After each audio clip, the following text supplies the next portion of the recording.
Hello বন্ধু, কি অবস্থা? তোকে তো আজকাল দেখাই জানে, অনেকদিন পর তোর সাথে আমার দেখা।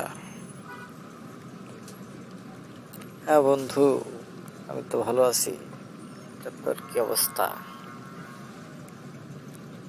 হ্যাঁ বন্ধু, আমি ভালো আছি, তবে আমি একটা বিষয় নিয়ে খুবই চিন্তিত আছি এবং উদ্বিগ্ন। সেটা কি বিষয় নিয়ে বন্ধু তুই চিন্তিত খুব? সেটা হচ্ছে বন্ধু, রাজধানীর ফুটপাতগুলো যেভাবে ধীরে ধীরে বন্ধ হয়ে যাচ্ছে, তাতে দেখা যাচ্ছে যে আমরা রাস্তাঘাটে চলাফেরা করতে পারবো না এবং যানজটের সম্মুখীন হতে হচ্ছে।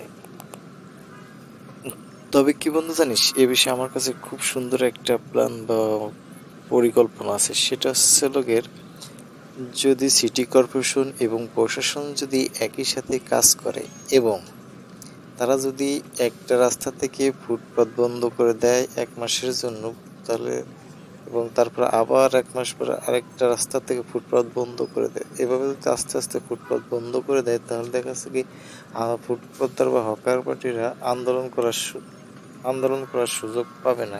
এবং আমরা এভাবে ফুটপাতগুলো পরিষ্কার করতে পারি।